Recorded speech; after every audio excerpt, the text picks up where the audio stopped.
Good evening, everyone. Welcome to the iRacing Esports Network and Apex Racing TV for the Apex Racing League Touring Car Championship. We're here at the Okayama International Circuit for the second meeting of the young season. Andrew Woodhouse here with Sam Kumo on the cameras. Kevin Galvin is hopefully going to be joining us shortly. But three races tonight here at this famous circuit in Japan, home of the Pacific Grand Prix for a couple of years in Formula One, and the scene of some great touring car action here in the past on the Thursday night as well. Well, what about that first meeting? We had a tremendous meeting last time out. It was really fantastic. Some new faces, some previous winners, some returning champions all battling it out, and a massive grid of over 50 cars as well, which really was a absolute spectacle. Just before we get into it as well, I did want to sort of say that, well, looking at the recent events around the world and things like that, I do want to say that everybody here at Apex Racing TV does stand with any victims of racism, discrimination, and persecution around the world. And you know, I just want to say I've had a thought about about the strikes that have been going on in sports, and how potentially I could help the situation. And my only thought was to come on here and basically to tell everybody, Black Lives Matter always, every time and all the time. And we stand with our black brothers and sisters around the world. And we want to say that, you know, I want to say I support every single one of you. So, we're all behind you here on Apex Racing TV. And there we go. Now, there is some racing coming up and three brilliant touring car races. We've got the points on the screen for you now. And after those first three races, Ross Balfour, well, he finished second in the championship previously last season, and he now heads the standings, 14 points clear of David Baker in a very consistent meeting for Pure Sims Esports. Matthew Turnbull's debut in the championship went very well indeed, and he starts the day third overall in the points. Adam Hadfield's in fourth, Marcel Fritsch in fifth as well. Fritsch, another newcomer to the series. Jamie Rushworth, the former champion, in sixth. Philip Johansson, Alex Simpson returning, a former runner-up. Pete Newman, a former Showdown contender, in ninth. And then John Roberts, former AM champion, in 10th. So a fantastic top 10, made up of various different teams. And like I said, previous champions of all the categories. And in the AM category, well, Oscar Mangan, he put down his credentials early on with and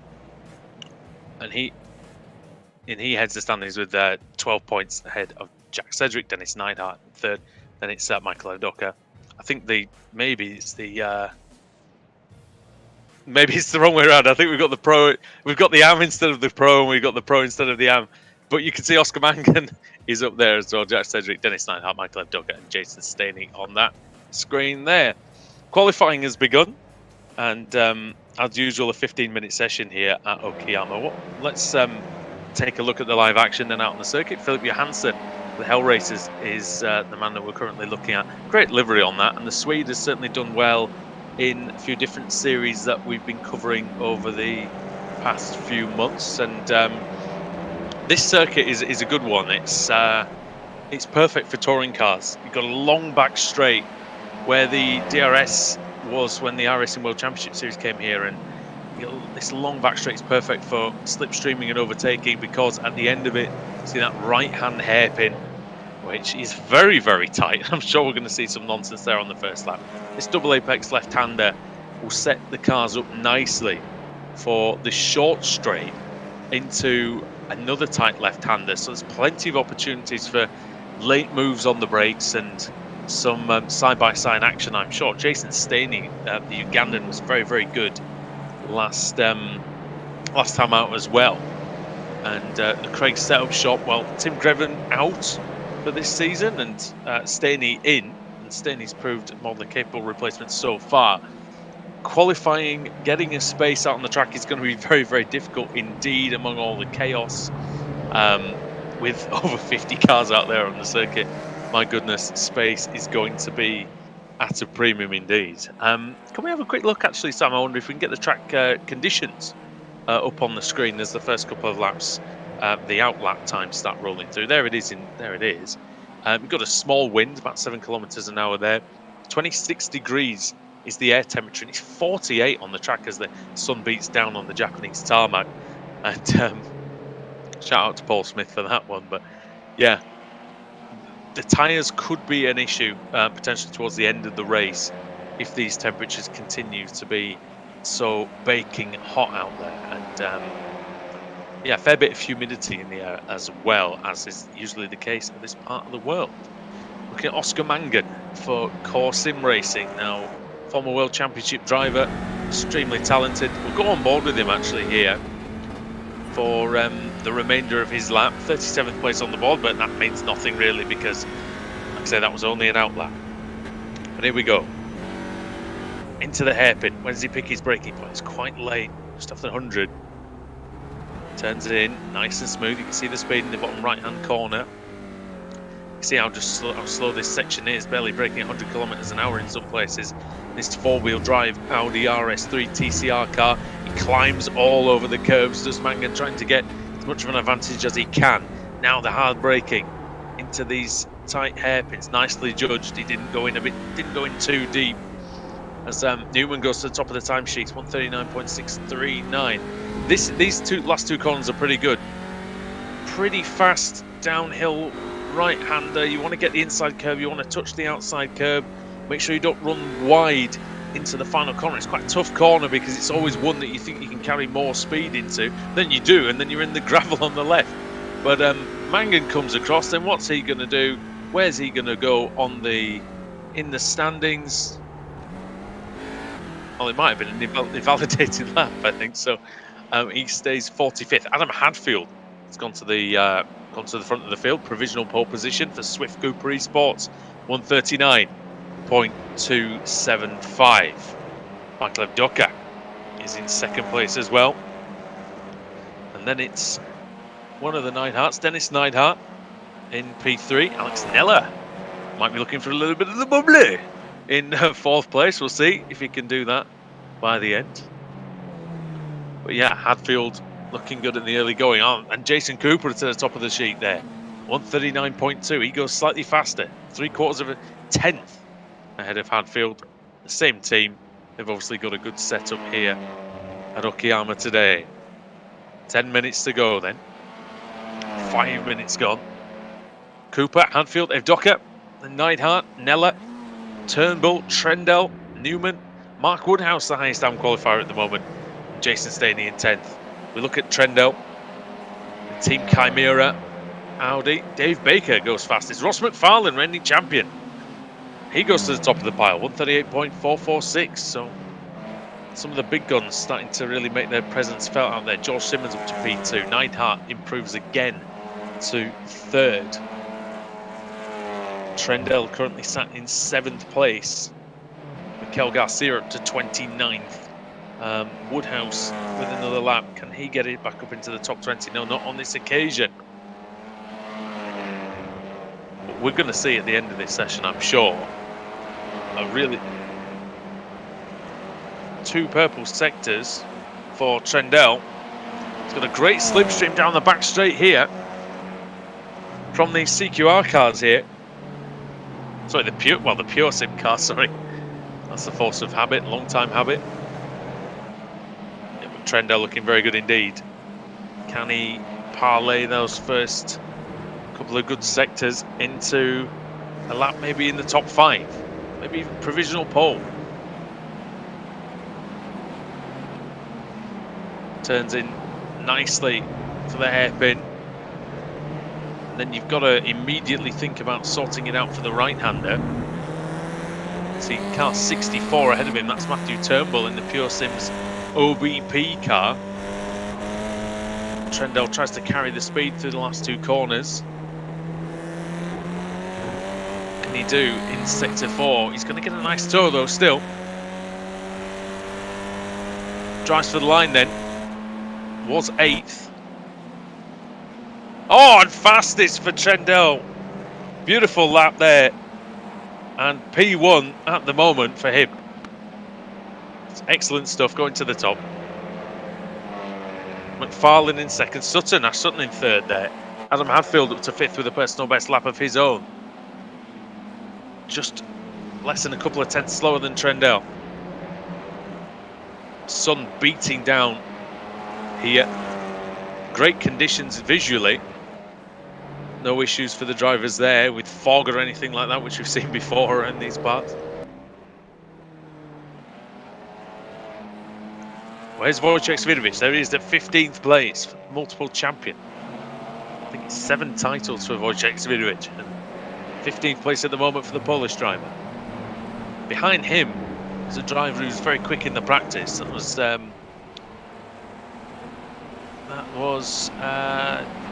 oh dear, Kieran Harrison. That's it. New to the series, Harrison, and very quick indeed. He's 12th overall at the moment. Garcia's gone up into 11th. Mangan in 10th. It's really a group of drivers, a real new guard, challenging the established names here this season in the Apex Racing League Touring Car Championship. Once again, very, very glad to have you with us here on the iRacing Esports Network and Apex Racing TV. Andrew Woodhouse and Sam Kumo with you at the moment. And I wonder actually, Sam, if I could just bring you in for a moment while I can maybe rest the voice for a second. But what do you make of this track? Because we're going to get some really, really close qualifying times here. Well, it's the usual Okayama, so it's gonna be difficult. I think like the tarmac is always causing issues with these guys, but at least here we still have plenty of room to just move. Although even if you look at the track map, it's a constant drain from. I think that is Wojciech basically leading this whole train. You know where the best place to be? I was going to say the best place to be is where Wojciech Svidovic is. Yeah, but then you don't have the draft. Oh well, unless he's not on a fast lap and he has to let people through that.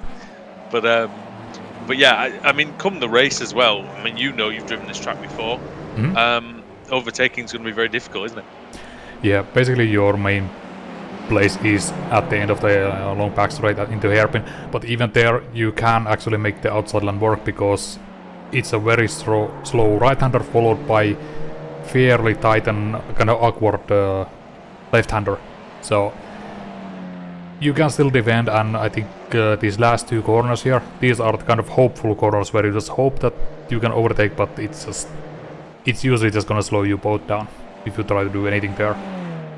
Yeah, Ash Sutton looks like he's on a decent lap as well. He just comes across. He was in 7th place. Goes P2, so just behind Harrison, who goes to the front once again. 38.1, very quick in practice, as I said. I think he was fastest overall.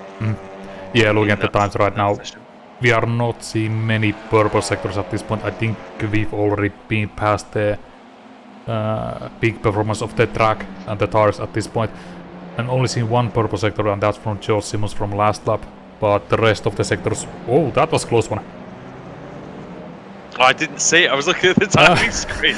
There was basically almost half the stopped car on the apex, and somehow George was able to avoid it. It was the team camera car. It's a bit of a hassle. Is with all these cars out there.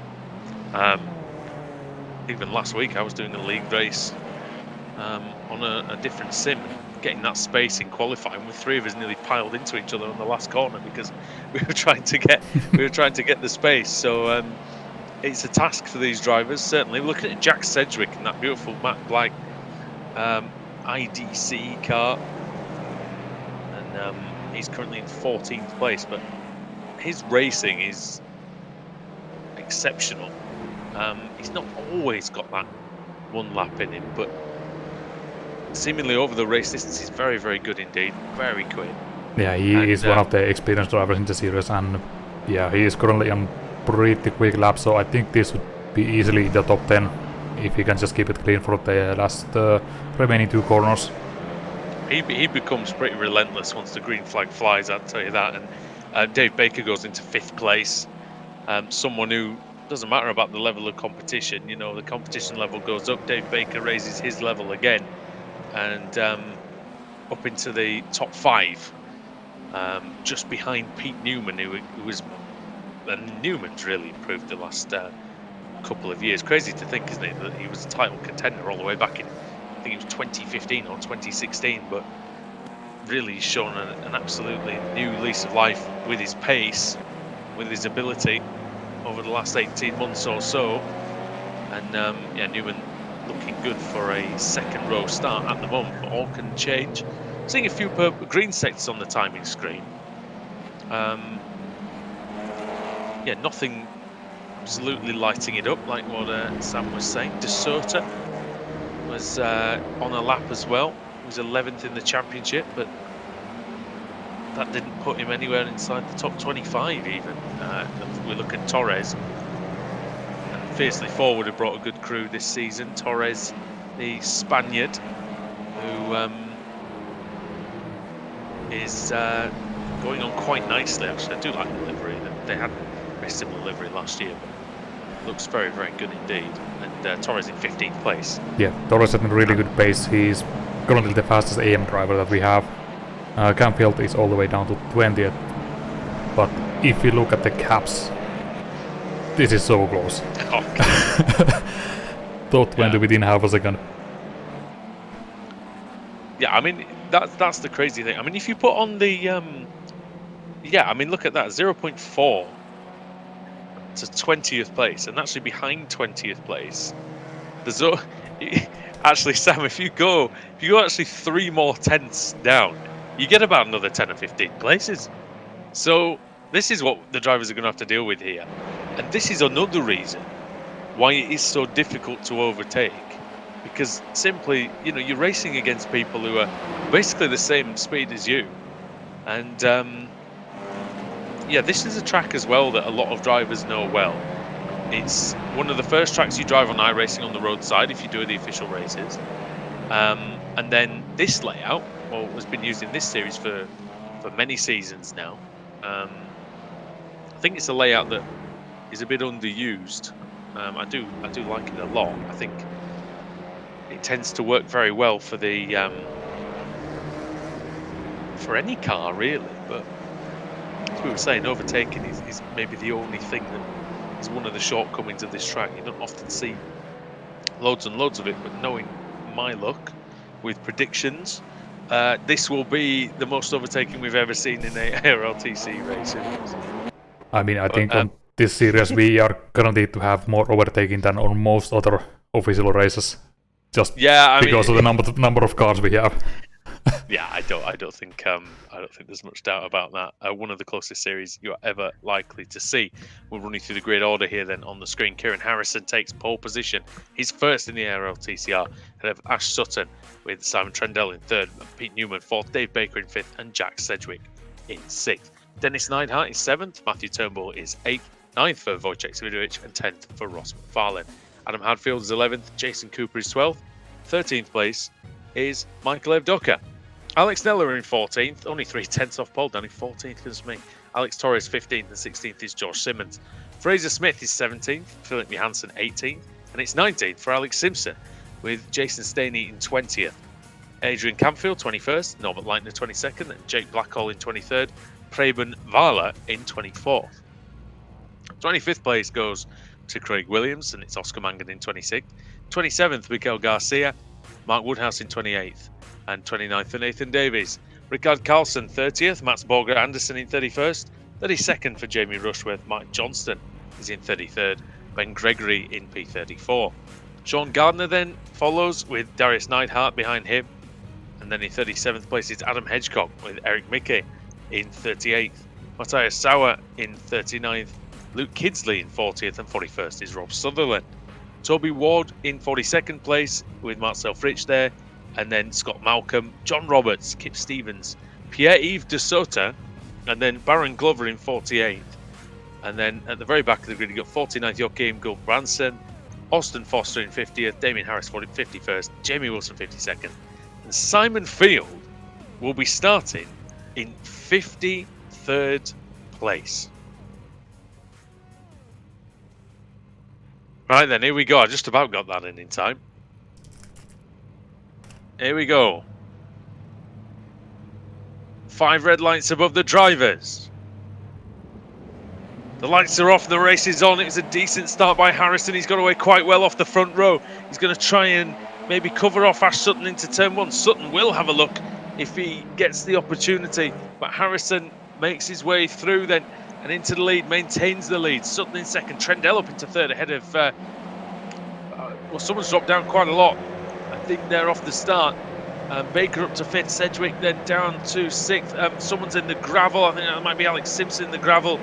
In turn 2, so bad times for Simpson at the start here, but it's Kieran Harrison for HM Engineering who leads them down the long back straight. Nash Sutton's right in the slipstream. He is gaining, but he's not going to have gained enough. Jack Sedgwick trying to cover his inside line as he defends from David Baker. Turnbull and Neidhart going into battle there, you see. Neidhart for the .exe esports. We're hoping to avoid a crash in this one. Svidovic alongside Hadfield in that battle a bit further up the field. Alex Neller, you see the boosted car there. The striped, multicoloured machine in 14th place. Down the inside for George Simmons. He's not shy of a move, that's for sure. Neller trying to defend that one. Hadfield and Cooper, they were the early pace setters in qualifying. They ended up starting 11th and 12th, but still alongside each other, and now into formation as Hadfield is ahead, just behind Wojciech Svidovic. So lap 1 complete, and Kieran Harrison with the advantage then over Ash Sutton. It's only a quarter of a second, then Nathan Davies is into the pits then for Hesketh Racing. Don't know what happened to him that time, but Davies in, it could be a jump start. Yeah, it could be jump start, and it was really clean first lap. I think we only had 3 drivers having issues, which was basically Davies, Damien Harris, and Alex Simpson.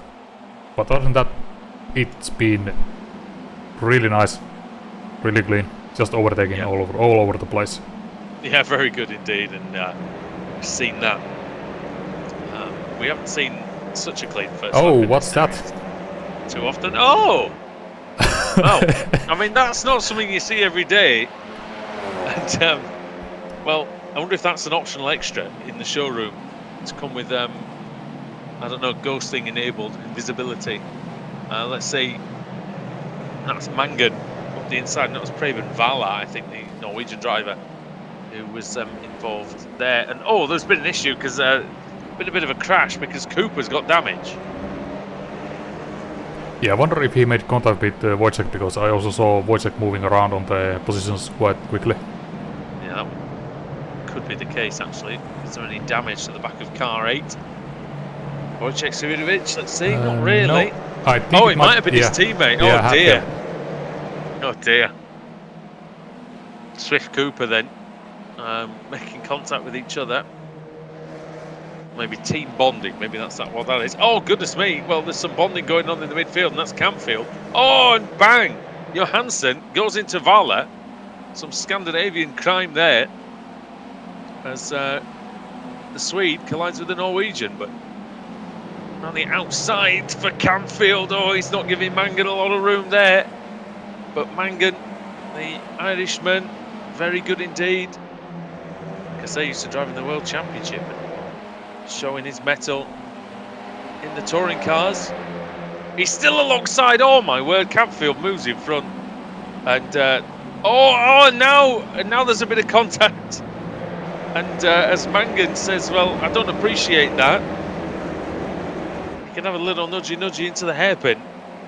And Sam, to be honest, that was already a little bit tight, wasn't it, between those two before that? Yeah, you could see it coming with Mangan flashing the lights and then going very forceful on the entry.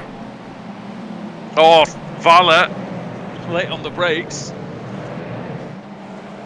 Did well in the end to gather it all up, did Preben Vala, but Craig Williams, oh Bosch, Williams slicing ahead. So Simon Fielder's crash, that's a bit further down the order, but stick with this action in the middle.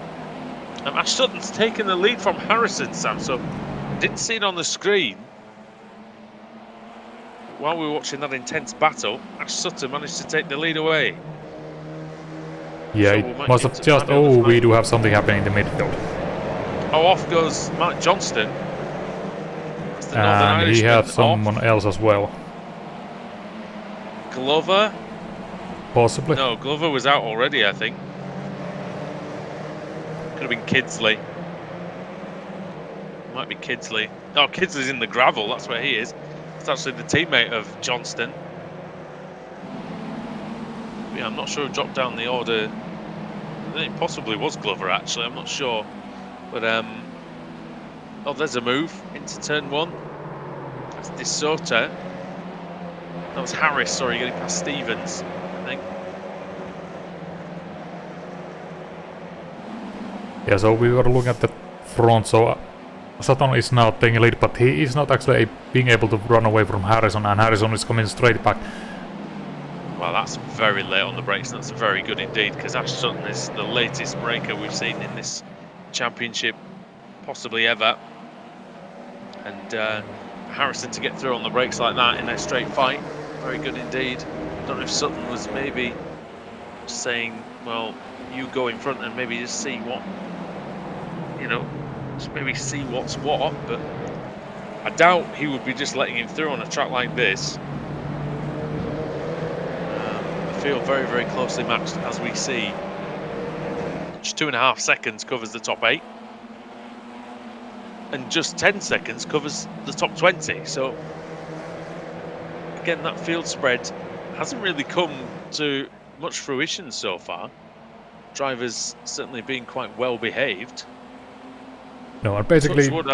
Touch wood, as is my PC, Sam, with all these cars up. Yeah, exactly. I mean, on the track map, basically, we just see the few drivers who are behind are basically those who just run into some issues. But everyone else who has kept it mostly clean is still coming through, and that is Jack Sedgwick trying to make a move here on Pete Newman. On the track map, it looks like the Snake game on mobile phones. It's going quite close to itself, but not quite hitting it. But yeah, it's going round. It's losing cubes off the back of it, though. Yeah, it's trying to catch up to Nathan Davis on 52nd position. Yeah, poor Nathan. They made 52nd place. I'm not sure I've ever been that low in a race, and I don't think I've ever been in a race with 50 odd cars in it. But there you go. That's Turnbull, and Turnbull had a good meeting last time round at Spa-Francorchamps. There's a lot of, I tell you what, Sam, there's a lot of blue and white cars in this championship, isn't there? Yeah, it's there's too many. People didn't listen to me last week when I said somebody changed something, and nobody has. Yeah, we have Pure Sim, we have the Apex, and you've got the other Pure Sim cars as well. Yeah, so the eSport and OBP, yeah. Who have got similar liveries. We're not quite the same. And yeah, it's ended up being. You can see the Apex car in the background there. Yeah, so you've got Turnbull, who's Pure Sim's OBP. So he's got more of the black. Oh, there you go. There's one. There's Evdoka. So Evdoka with the OBP with slightly more black trim on the front and the side. You've got the Apex car, which, to be honest, is nearly the same, isn't it? Yeah.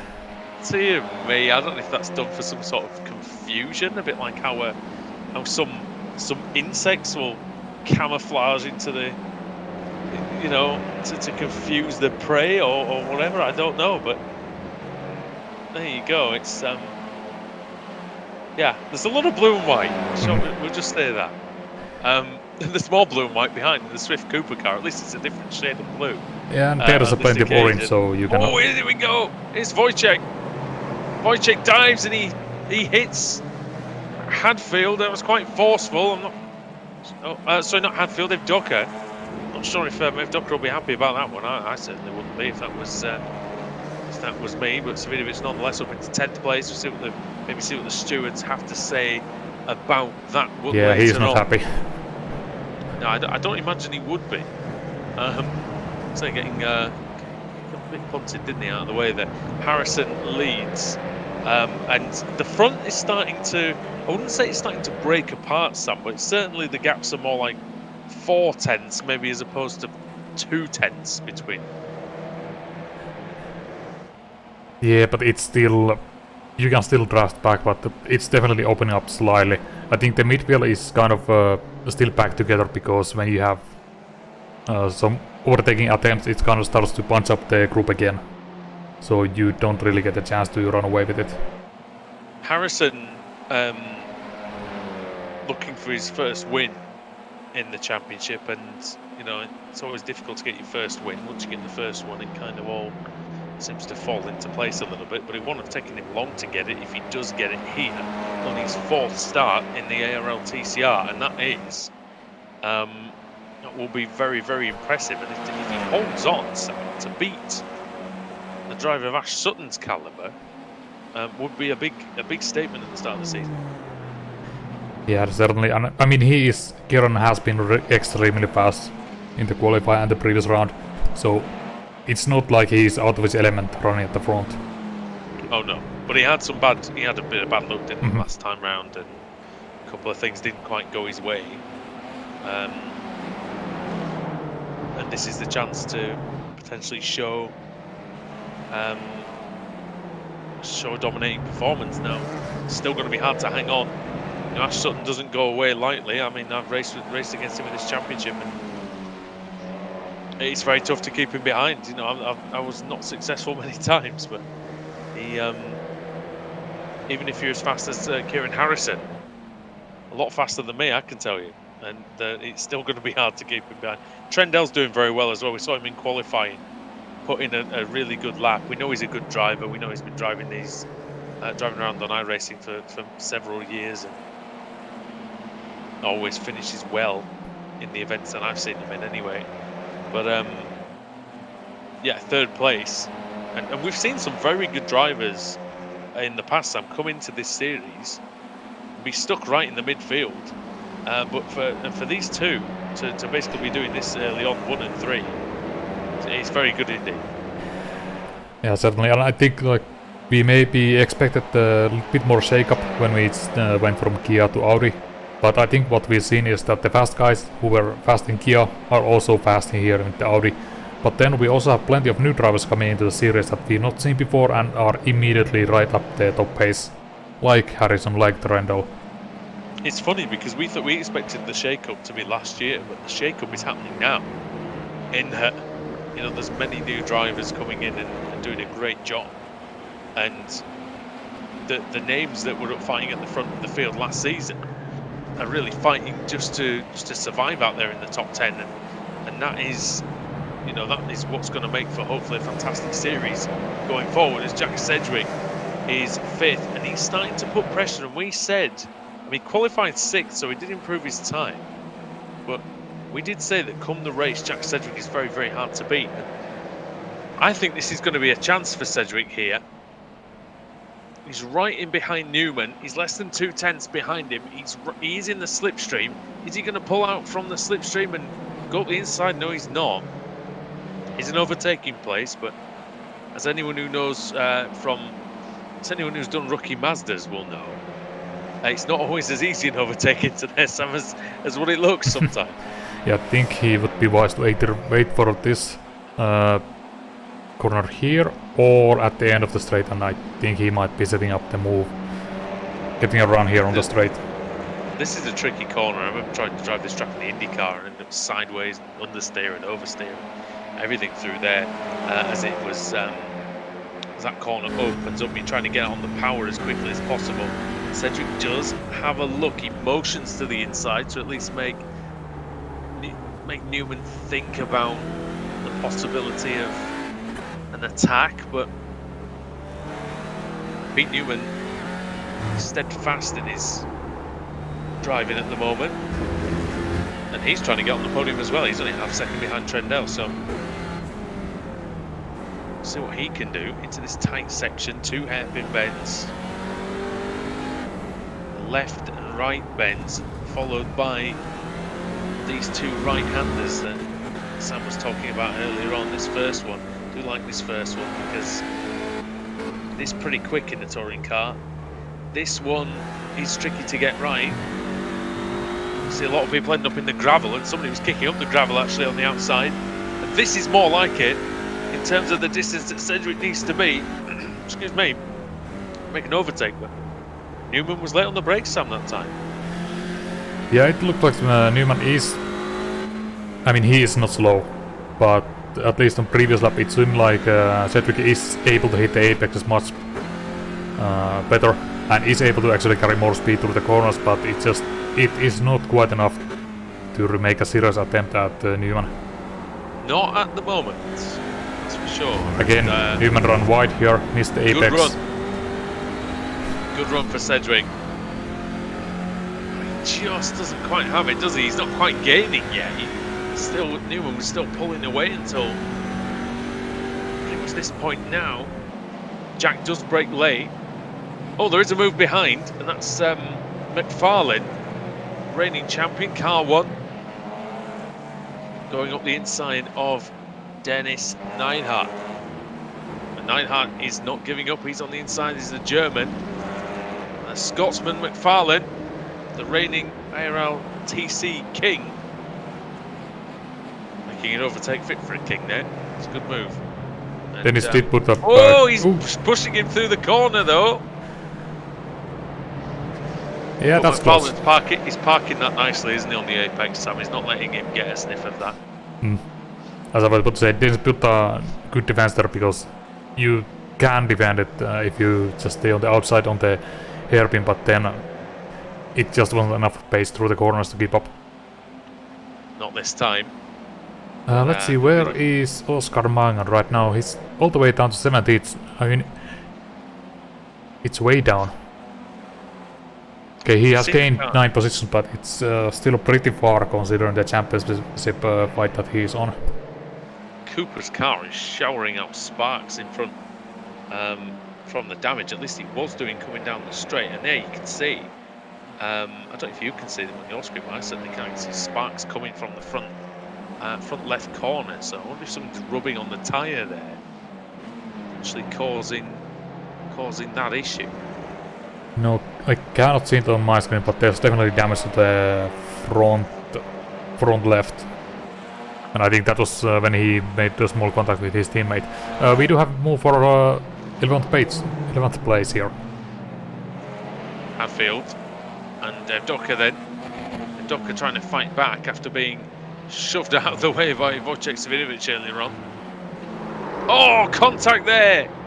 And Hadfield wide. And if Docker, well, he took some earlier on, he's now dishing it out to Hadfield, but again, I wonder if that was just a racing incident, who knows. I'm sure, again, we do have stewards here, so we'll see what they make of it.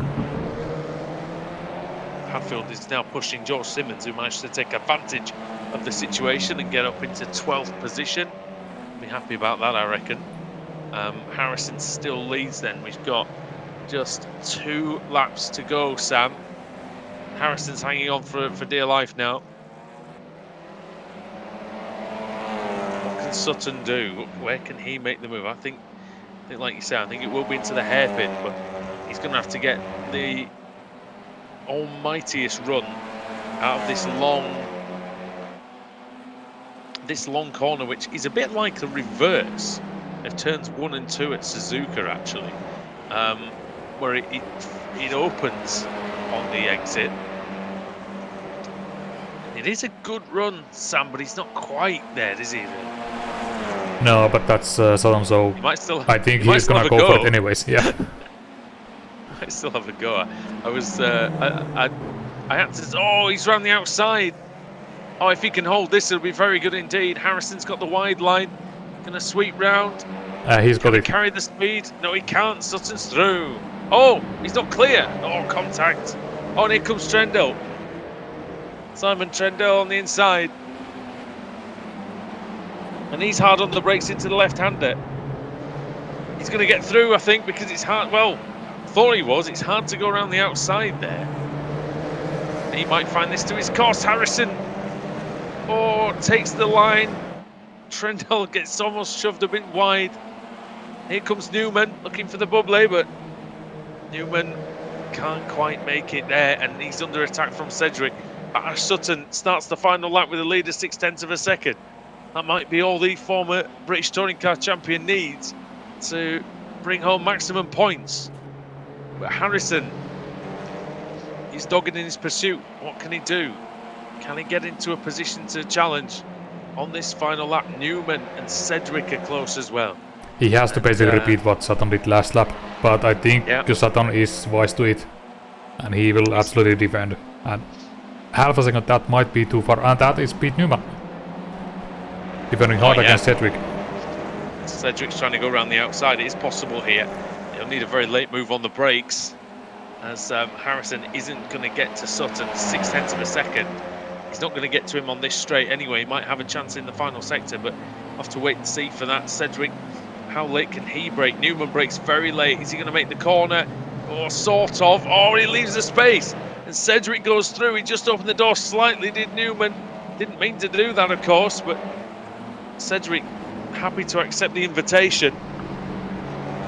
Still side by side. It's the exit, the double left-hander. But we have to turn left again, and that's going to favour Pete Newman. So Newman's defence of that fourth position could well be complete here. Just needs to hold the inside, and Cedric is blocked off. Cedric can't do anything. And look at this. Look at the two Pure Sim cars coming through, but around the last two corners, it's going to be Ash Sutton ahead of Harrison. And if Sutton keeps it clean through the final corner, which he does, he's going to come through. Ash Sutton now. He drives to the line. He takes the applause, and he wins at Okayama International. Brilliant race from Sutton. Harrison, second place. Trendell in third. And then Newman, Cedric, Baker, McFarlane, Neidhart, Savinovic, and Evdoka, the top 10, that they're still fighting. Yeah, something happened to Turnbull there, because he's Turnbull 20 seconds. Yeah, well, we can maybe find that, can't we, after the race? But Turnbull, yeah, he dropped down. He lost 15 seconds, Sam, on the last lap. Yeah, I suspect he got maybe turned there. That's crazy, how much time he lost with that one. Oh, he'll be gutted about that, but it does mean, I suppose, that he'll get a better starting position for race 2, and that won't be of any consolation to him at the moment. Yeah, do we have that incident? Let me just go through and search for it. See if we can find this then. Turnbull lost a lot of places.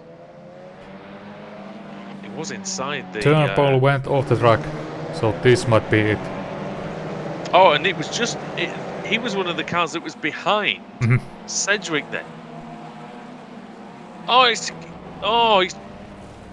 That's his own teammate that he's kind of... I mean, it's the Pure Sim esports, but same stable. Yeah, same stable. Yeah, it's not his actual teammate, but they still want to be wanting to hit each other. And Turnbull, well, I'm not going to say he drove into the other car because they kind of merged towards each other, but again, that's one that could be a racing incident, but still, it didn't help Matthew Turnbull's chances there.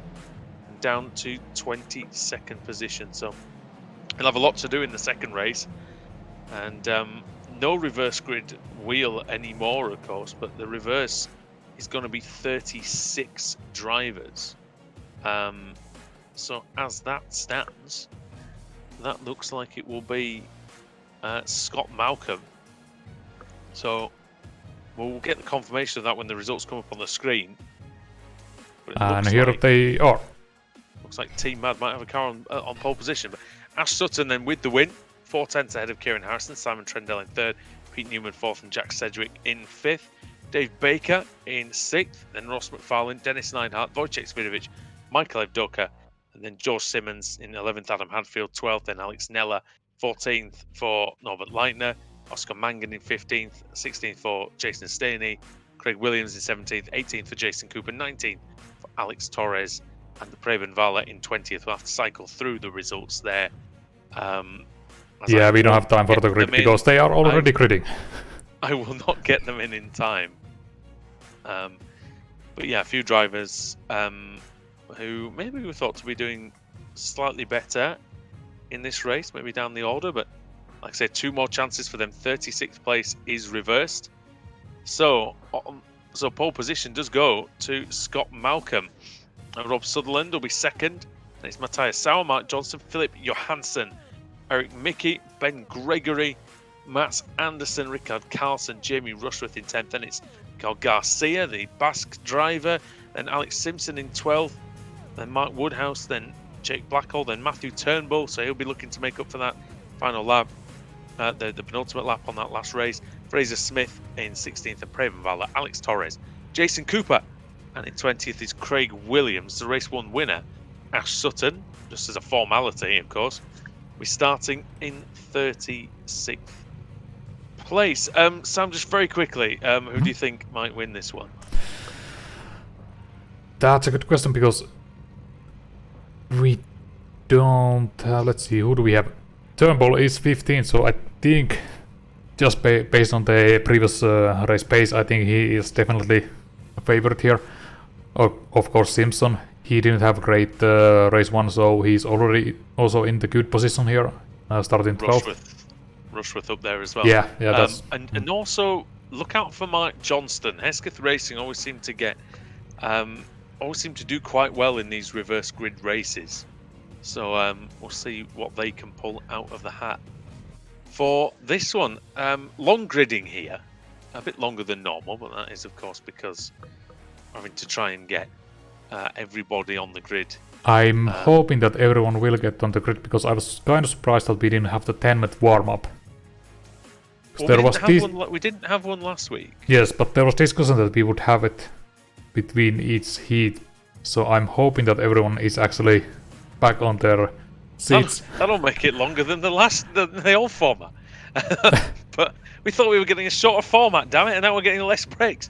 No, but hey, look, if they all get on the grid, I hope they do. But it might be set to go when they all get on the grid. That might be what it is. Yeah, I'll just see. Do we have actually the gridding time? I think we're just waiting for Damien Harris and Baron Glover, and then we should be ready to go. So just I think Glover is on the grid zone now. We're just waiting for Damien. And here we go. Here we are then. Well, the red lights are on. And heat 2, race 2 of the day, round 5 of the ARLTCR. He's going to be on as the lights go off, and it's a good start by Sutherland from the 2nd position. And the 3 Spires Motorsports car is going to come up the inside. Scott Malcolm settles into 2nd place. What is Oh Dear for? It was momentarily forward there on the entry to turn 1. Oh Dear is right, I think, there. And it's like a horse with horns. Thanks, Juan Pablo. But yeah, going through here, Simpson up to 11th, see him. Sutherland leading ahead of Malcolm. And then Johnston, we said he would try and make the moves early. Mark Johnston up into 3rd place. Sauer in 4th. And then Mickey Gregory is in 6th. He said he had a lot of fun last week, and we're looking forward to this one as it seems to suit him better. Sutherland going for the lead here. The faster tracks. Malcolm is looking to get the lead back then. As was on pole position, didn't get a good start. The Scotsman, but he is up into the lead again. So we have issues. Oh, that's a big one. That's a mess. There's a few cars in the gravel. That's Mangan, Cooper. Sorry, Hadfield. Yeah, that's Hadfield there. Davies, possibly. It's Kidsley, I think. It might be Kidsley. Yeah, there we go. That was a bit of a mess at the hairpin. As predicted, I think. Johansson and Gregory are exchanging places. 6th and 7th. Woodhouse dropping down. What's that about? Oh, it's just been Carlson just on the inside there. It looks like he just got freight trained there on the outside line. I think you're right. Scott Malcolm into the lead there. Oh, Fraser. Oh, Johnston's going for 2nd place. Oh, is that Smith on the grass? Smith's on the grass down the main straight. Someone's in the gravel. Simpson. Oh, it's not Alex Simpson again. Oh, goodness me. He seems to have a gravel sponsorship going. He must have. Ah. Frustrating for him, though. There's a bit of a dummy move by Gregory on Johansson. You're going to get up pretty early in the morning to. Oh well, and he has done. Turns out he's got up early enough to get ahead of Philip Johansson. Mats Borger Anderson is trying to get through as well. Let's just hope he doesn't merge with Johansson this time. Yeah, that's another Scandinavian there, the Norwegian. 2 Norwegians in the field. In Borger and Vala. Oh, look at that. Well, Gregory got a bit sideways. Just didn't really get away from the corner very well, did he? Anderson tried to capitalise on that. Can't quite make the move stick in the end. Also, Sutton in the problems here. Oh, yes, Sutton going through the gravel himself. Oh, he's been hit as well by Marcel Fritsch, I think. So, yeah, Sutton having some issues. Who's that? That's Simon Field up the inside, making 3 wide to the hairpin. Oh, and the fiercely forward car tags the... I don't know who that was. Are you seeing something happen on the time screen? Because I'm seeing drivers dropping out.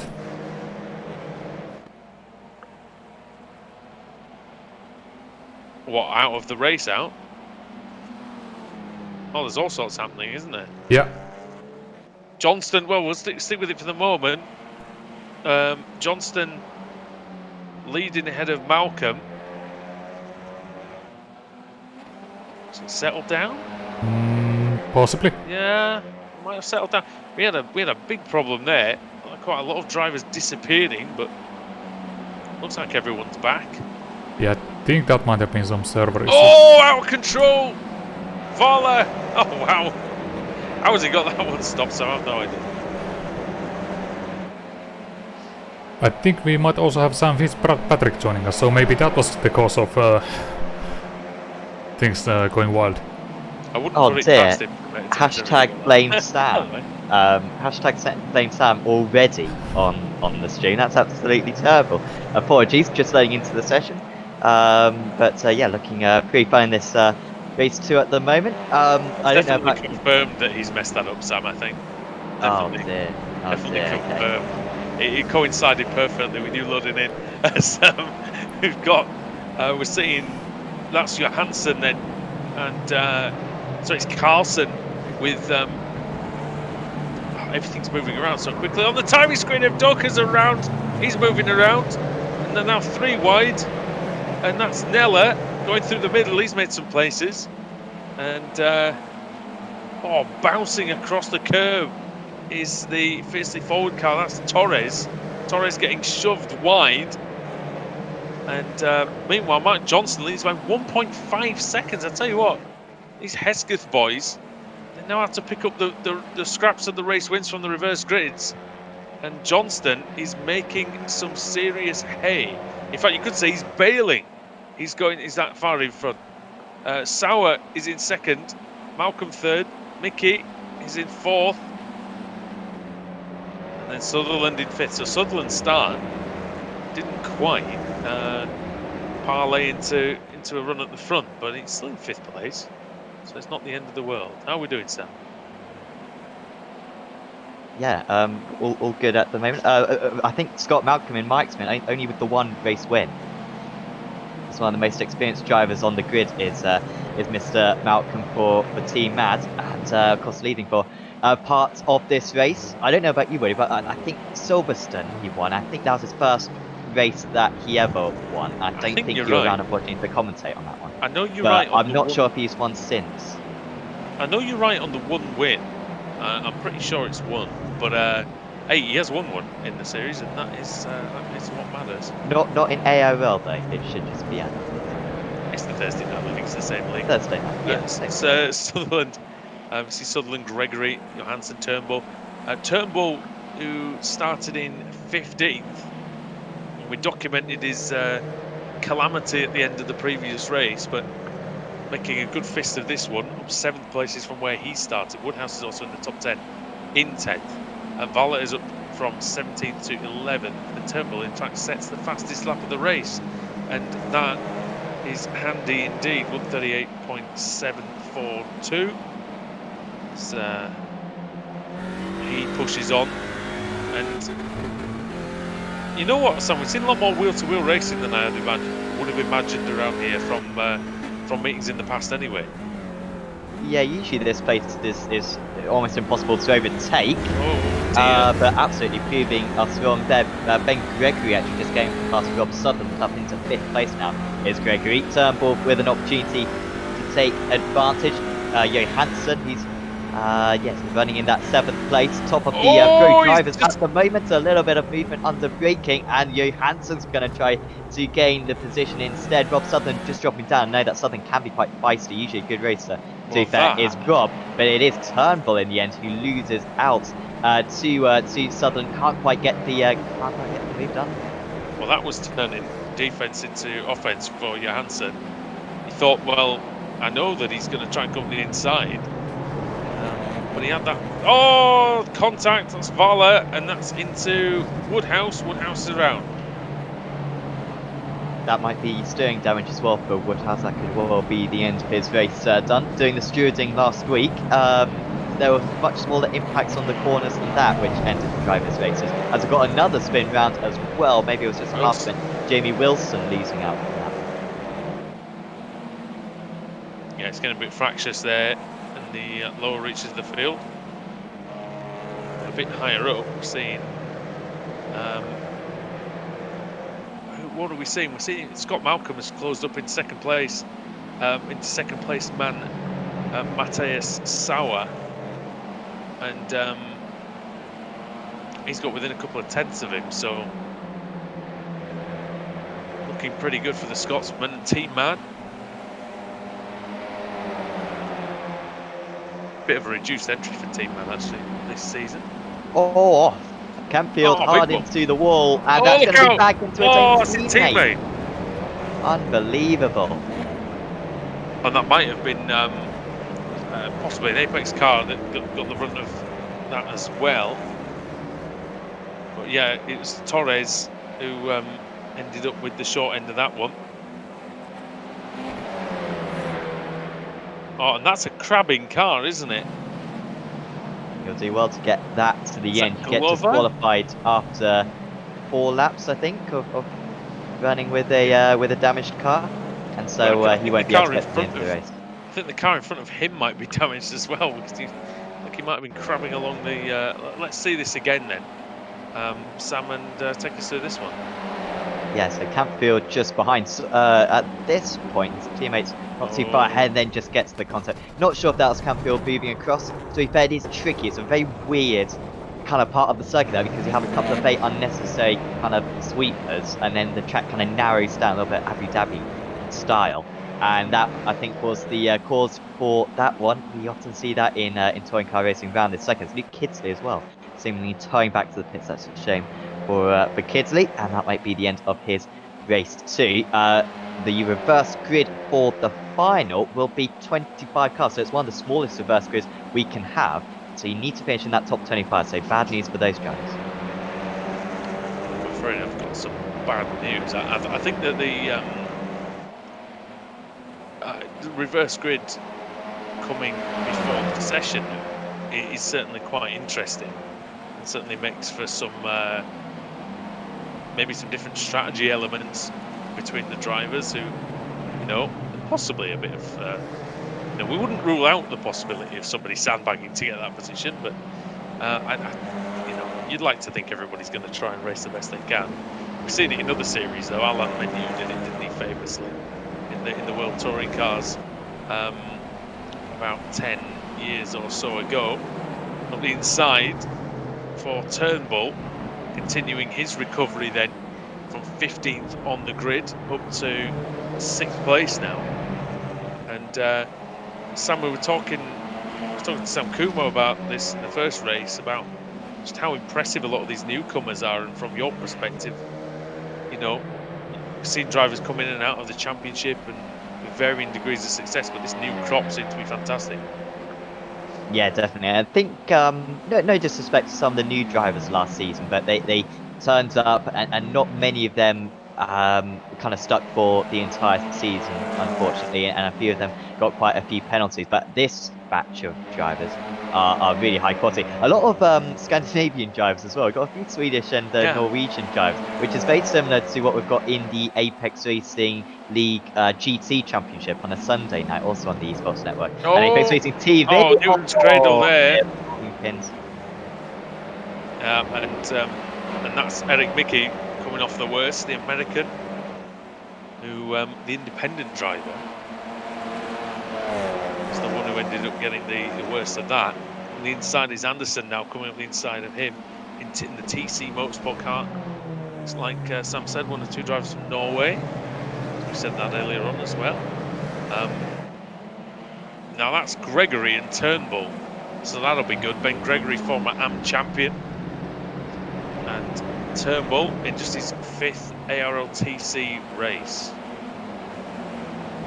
And Gregory's diving for ease. I'll tell you what, he's capable of some outstanding overtakes, Ben Gregory, and not this time though, Sam. Yeah, seemingly half fended it off did Turnbull. Gregory Knee took advantage of that just behind Johansson and Anderson. That's all of the Scandinavian drivers. By the way, if you're a driver in the series, you do not want to see Scandinavian drivers enter the series. I mean, they are insanely good. Like it's absolutely good. The Dutch have got very good recently as well with all their sim racing drivers, but the Finns in particular and the Swedes and the Nords as well, very good drivers. So that was bad news for some of the Brits in particular when they saw that, and they're doing well in this race as well, running up in 6th and 7th place. Well, you know, a fine tradition of touring car racing in Scandinavia, especially in Sweden. Ricard Rydell, former British touring car champion, of course, and the Swedish touring car championship. There's a very good game of that as well a few years ago as well. Some fantastic tracks, some excellent drivers, and yeah, a great tradition touring car racing in that part of the world. Continuing here, Philip Johansson's another one of those. And he is in combat at the hairpin with Preben Vala. And Vala is, they're just sort of negotiating this pretty well, I have to say. With just a few laps to go then, what is the situation at the front of the race? Because we need to see it. And I'll tell you what has happened is that Johnston, he went away at the start, he got quite a big lead. Malcolm was closing in on Sauer, and then it turns out actually Sauer has now caught Johnston and Malcolm's dropped off by 5 seconds. So I'm not quite sure what's happened to that group behind. I wonder if it's just a lot of battling and some mad defending, because Malcolm was right up behind second place. As Garcia is in the pits. But it makes you wonder. But it's resolute defending, it looks like, by Scott Malcolm. Yeah, and Turnbull with a bit of damage as well on the front of his car. That's going to cost him where he goes for the overtake. Malcolm, very clean car, seems at the moment for Team Mad. Not too many of the kind of proper front runners, like the championship contenders, lining up behind them at the moment. They're just struggling to make their way through. I think that's fair to say, yeah. They're looking further back. I mean, like Alex Simpson in 13th place, of course, former World Championship driver. Excellent driver is Alex Simpson. That'll be a pay rise. Also, Michael Abdoka in 17th, Cedric in 18th. They're kind of the top of the championship contenders. And so these guys, Malcolm's not dropping back too quick, because as you go down the order, the pace kind of gets faster. But he's got a big pace advantage here. You know, Scott, he's got a lot of experience around here, doesn't he? Yeah, and he's improved a lot in the past 2 years, especially as Scott. And I know he probably gets sick of me saying it, as flying up the inside then is Turnbull. But you've got to turn right now, and Malcolm gets the foot down quickly, gets the car straightened up and maintains the position. So it's again good work by Scotty Malcolm, a veteran. He's holding off Turnbull extremely well. Ben Gregory won, as Adam Bath knows all too well. Ben Gregory won the AM category on a controller back in the day, Sam, about 6 years ago. I think I can go into triple digits the amount of times I've been told that. There you go. go. And 99 of It's them were impressive, from though. Adam, weren't they? Yeah, yeah, I think so. No. That's how impressive it is, though, that we have to say it.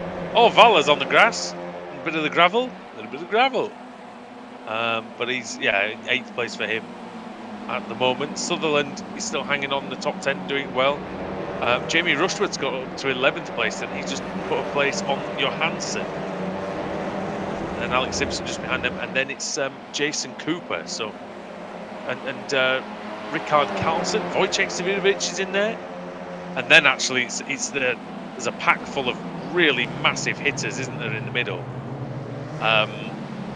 Savinovic, Harrison, Neidhart, Sutton, Baker, Cedric, Trendell, Newman, Mangan, Udoka. It just goes on. I could go on. I'm sorry to the rest of them. You are very good, but I'll be here forever otherwise. And of course, Udoka currently on reverse grid pole.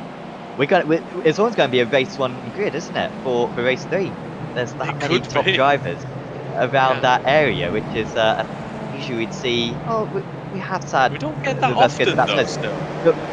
yeah, we don't usually see this competitive an order. So usually the front runners make their way up to the top 10 by the end of this race too. But today, just the opposition is so strong. Malcolm's dropped down to 5th, and now Turnbull, and it looks like Borg as well is going to get past. Gregory trying to take advantage of this as well. Gregory down the inside into turn 1, and that should be all right for him, just behind Varley and Mick alongside. Varley staying ahead there, was 1 tenth of a second faster than Mick. It was definitely important that Malcolm got in front of Vala, because he was otherwise he was getting freight trained. 2 or 3 more of them were coming past. If he didn't make that decisive move, it was maybe a little bit, maybe slightly naughty, but it was definitely good enough in that occasion.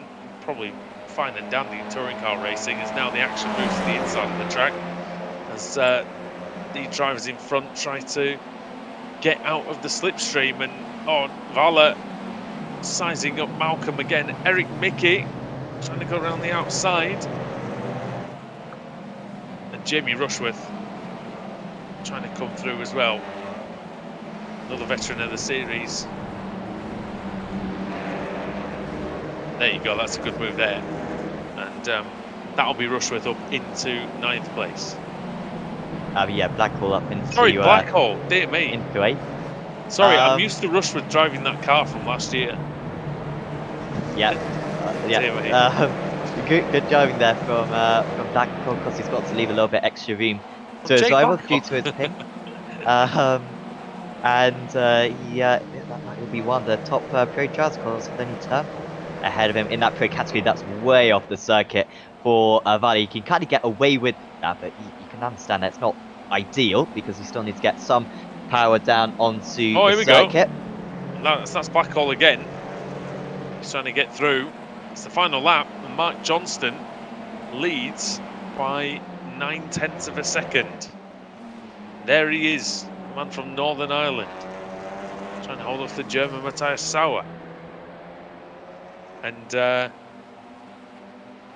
it's been a good race for Johnson. I tell you, I said before the race to Sam Kumo that potentially he could be one to get the spoils, because Hesketh usually do well in the reverse grids, but I didn't actually think that he would just run away with this race. Sauer is putting up a good challenge though.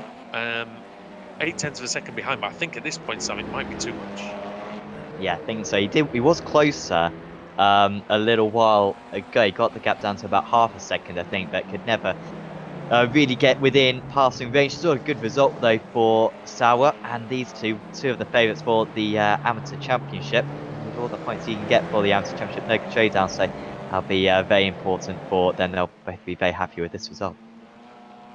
Yeah, and through the final corner then comes Mark Johnston, and he's going to take another win for Hesketh Racing, their first of the season.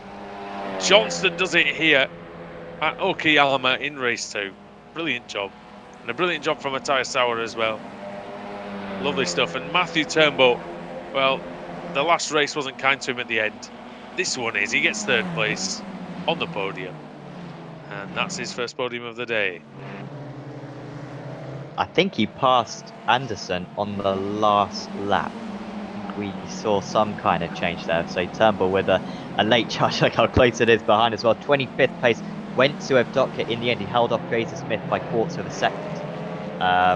So that was big for Evdoka. So it'll be Evdoka, Trendell on the front row of the grid. Mangan as well, pretty far up there. Sedgwick and Sutton starting from, I think, about the 6th row. So some very competitive drivers near the front for that race. And of course, remember, you need to finish either on the lead lap or one lap down in order to score points. So it's important that Roberts and co get across the line. Yeah, John Roberts will be the last driver to score points. Yeah, only 47th place. There's not a great deal left of his boosted motorsport car, but he'll be looking for a better campaign in race 3. He's going to find it hard from where he's going to be starting. But in terms of this one, like Sam was saying earlier, there'll be 25 drivers reversed for this one. And race 1 results will be on the screen. Race 2 results, as it says now, on the screen here. Matt Johnston with the win and 1 second ahead of Sauer and then Turnbull. Mats Borger Anderson in 4th, then it's Ben Gregory, Scott Malcolm in 6th, Preben Vala, then Jake Blackall, Eric Mickey, Jamie Rushworth in 10th, then Rob Sutherland, Alex Simpson, Jason Cooper, Wojciech Svidovic in 14th, ahead of Kieran Harrison. They did make their way through fairly well, and they're about 20 places gained for those two. Philip Johansson in 16th, 17th is Rickard Carlson, Dennis Neinhardt in 18th, and then a little bit further down, Dave Baker 19th, and then Jack Sedgwick, Pete Newman in 21st, Oscar Mangan 22nd, 23rd was Simon Trendell, and then Michael Evdoka. Fraser Smith was 25th, which said it was a very close finish there. 4 cars separated by, well, in fact, 6 cars just separated by 1 second there if you count Simon Field and George Simmons. Marcel Fritsch was 28th, and then Jamie Wilson in 29th place with Jason Staney in 30th. It's not been his race meeting so far. Adam Hedgecock in 31st, Darius Neinhardt 32nd, then Adam Hadfield, Sean Gardner, Toby Ward in 35th, Nathan Davies 36th, and then Mark Woodhouse, Austin Foster in 38th, ahead of Joachim Gulbrandsen. Another Norwegian, actually, that's 3 Norwegians, isn't it? Baron Glover 40th, Damien Harris 41st, 42nd Alex Neller, then Norbert Leitner, Ash Sutton in 44th. I think that's a penalty, possibly. He was making his way up into the top 20. Kip Stevens in 45th, Pierre-Yves de Sutter in 46th, then John Roberts, we saw him finishing 47th.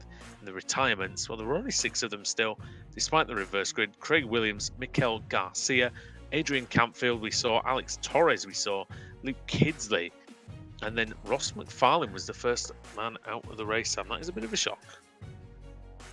Apparently his connection died. Oh. So sorry, Ross. If that was, I mean, I'm not going to take responsibility for it, you know, because I don't like to think I have that much power. It did happen again near the end of the race. I didn't rejoin the server, although Jason Cooper did. Maybe Jason Cooper broke. Okay, I don't know, but yeah, maybe we'll learn that for next time. That don't join the server midway through the race, otherwise it messes it all up. Maybe that's what happened to my screen as well. But no, we have a little bit of time now to wait before the next race. So we're going to go for a small break. We're going to get some adverts in and have a word with some of our sponsors. But we'll be back at the other side of the break when race 3 in the ARLTCR rolls on.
Welcome back to the iRacing Esports Network and the Apex Racing League Touring Car Championship from the Okayama International Circuit in Japan. This is round 3 of the day. Andrew Woodhouse alongside Sam Fitzpatrick, I'm pleased to say, now with Sam Kumo doing the cameras. He did a very good job on the commentary and doing the cameras. It's very, very difficult, especially for a league like this, Sam, with over 50 cars. My goodness.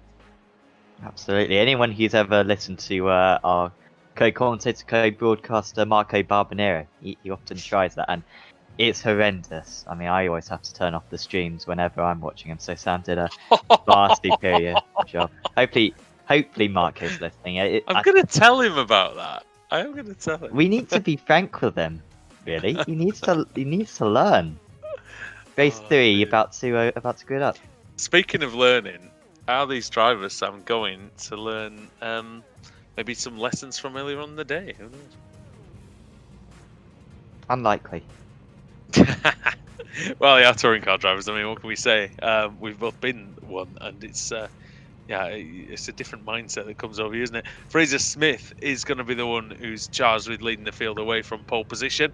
Michael Docker in second, with Simon Trendell and Oscar Mangan, Pete Newman, Jack Sedgwick, Dave Baker, Dennis Neidhart, Rickard Carlson, and Philip Johansson are the top 10. Incidentally, the winner of race 2, Mark Johnson, will be 25th.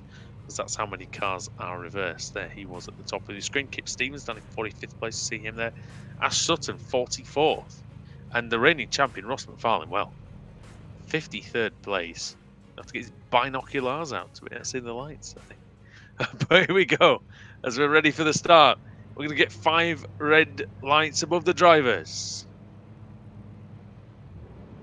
Lights are off, the race is on. It's a brilliant start by Fraser Smith, as he's going to maintain that lead unless he gives Evdoka too much room. Oh, and almost does open the door a little bit. Oh, Smith's on the gravel. Oh no, it's gone wide. He's lost the lead. There goes Evdoka, then into the lead. Trendell in second, then it's Mangan. Mangan's trying to go around the outside. Oh, contact there.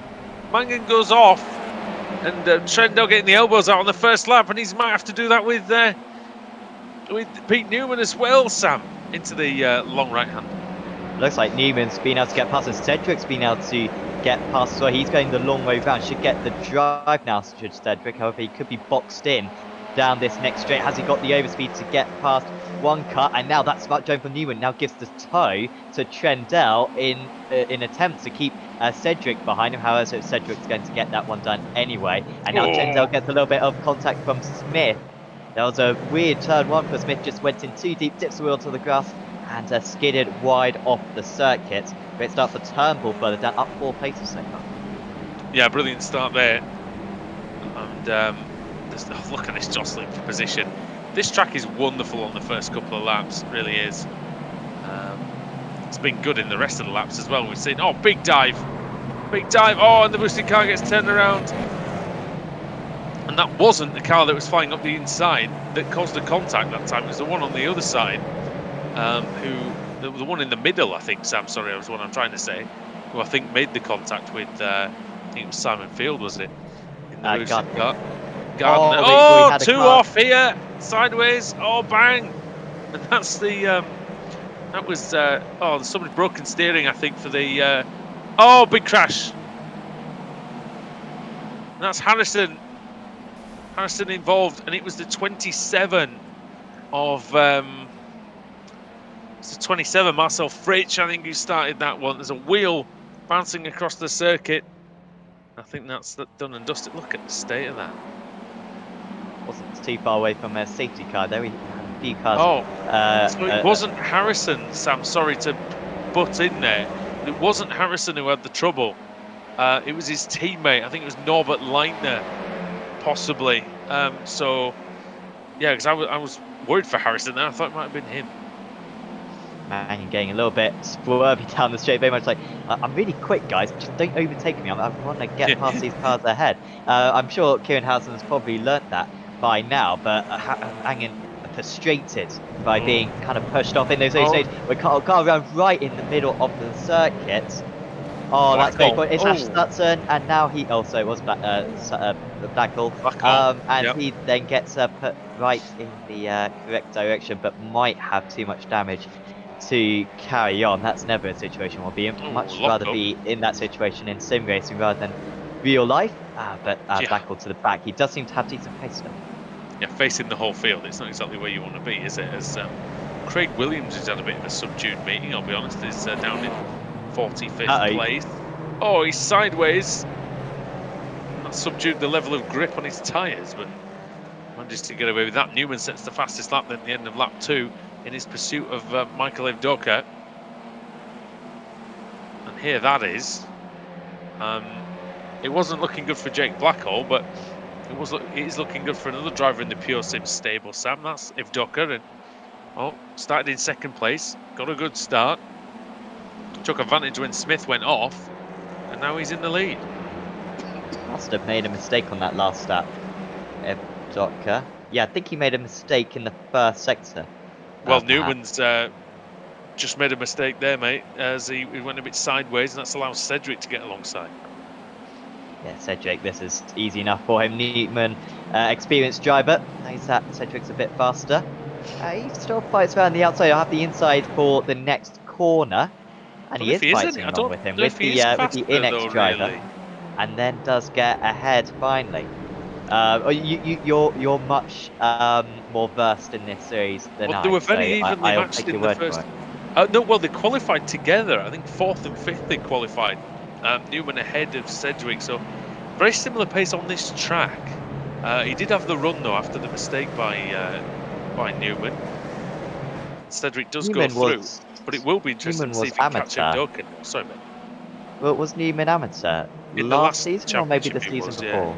Last Aha, okay, season that's he why was, I'm yeah. that's why I'm undermining him. But no, he's got a lot Oh, better. there goes Kidsley, and that's Torres. That's the second time we've seen Torres in trouble. The first time wasn't his fault. Got crashed into by Campfield, who was out of control on the grass. And this time, yeah, with Kidsley, I'm not sure what happened there, but it's a problem nevertheless. That's the end of his race. No fast repairs for these drivers. So if you have a meatball, very unlikely that the car will be repaired because you won't score points if you finish more than one lap down. So that's no points for him, and that's absolutely huge because if you finish in say 50th place, I think you get 20 points. So even if you finish last, as long as you finish, then you still get a decent amount of points. We were thinking about changing the system for this season, but kept it the same. Really encourages the drivers to finish the races rather than kind of take any risks. It's about attrition more than anything else. Mangan now up into 4th place, so that's actually where Mangan started, but it's been a very convoluted journey for him to get back there. Yeah, in most walks of life, a meatball is a good thing. But Exactly. in racing, not quite. And for those who don't know what I'm talking about, maybe new to iRacing or maybe just new to sim racing in general, the meatball is the black and orange flag, which is displayed in real motor racing as well. When a driver maybe has maybe a car has some bodywork loose or something's dangerous, essentially that the stewards want them to sort out. So it's not a straight black flag. It's not a disqualification, but it's a get in the pits as soon as you can, make repairs if you can flag. But it's black with an orange or brown circle. So yeah, it looks a bit like a meatball. Certainly, if I was going to open an Italian restaurant, it would have that featured in. I'm sure there's a superb pun out there for an Italian restaurant with a meatball. So no, I might have to copyright that one. Well, the Freem car there, Jamie Rushworth, kind of looks like an Italian flag there on the side, and Yep. Yeah, looks very good indeed. And he is side by side with Preben Vala, and he's getting attacked by Turnbull, so this could get very tasty indeed into the hairpin. And who's going to come out on top here? And Vala, well, that was brave, wasn't it? Nearly ended up in Valhalla there, did Vala, but if he'd have come across any later, he got away with it that time. Great camera shot here, look. Right on the back of the Audi RS3. And Turnbull, he's itching to get past Sam. Any amount of time, Turnbull up 8 places. Vala to be fair, 5 places, and also Rushworth having a good day. Although actually Rushworth's where he started in 16th place. I thought he'd gained some places. Simmons and Hadfield only just behind. They were unlucky to miss out on the reverse grid for this race 3. And Varley just staying ahead, but now 1 second to the next car. These guys actually matching the race leaders. There's barely any difference between these guys and the front runners. It's just they started too far down. And actually, if we look just ahead of this group to Ricard Carlsen in 13th, he's leading the AM category at the moment. So this will be great points for him. A Swede, like we say, Swedish touring car driver called Ricard. I think it's a good omen for him in this championship. Alex Simpson's just ahead as well, who had a bit of a gravel infatuation in the first 2 races, but that won't be a pay rise. But he's doing quite well here. 12th place, up from 14th. Just trying to get the points in. He's been a runner-up in the championship before. He knows how to put a season together. But this is a battle for the lead, and Sedgwick has got onto the back of Evdoka, as we thought he might. And now he's challenging hard then through this double left-hander. He looks like... Oh, he's got a good run, Sam, but as is the slipstream in this car around this track, he doesn't quite gain enough until very late on in the straight. I've raced with Michael quite a bit in the past, and he is very feisty in very good defence. But yeah, like you said, he's usually very good. He doesn't push it too far, but he will push it to the limit, and will be absolutely desperate for that race to win. Maybe some drivers might think, oh, 2nd place is still a good result, but no, Michael will be going for the win or nothing, I'm sure. I'm quite sure about how Jack will be thinking about it. Of course, he really should have won the championship a couple of years ago. Could have won the championship last season as well. We actually calculated the points. If it weren't for the showdown, he would have won the championship with a round to spare last season with Cedric. Even with the job score, he would have had it wrapped up for Daytona. It was just these last couple of showdowns haven't happened for him so far. He was very good last season. Evdoka, I mean, he was leading. This is how good he is. He was leading the World GT Championship until about halfway through until about 2/3 of the way through the season, about 2 or 3 years ago, until everyone started crashing into him. So there was that.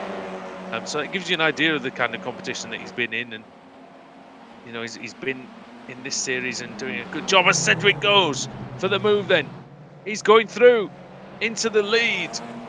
Goes Jack Sedgwick. At least for now, Evdoka. Oh, that might be a slowdown, Sam. He got a lot of the inside grass there.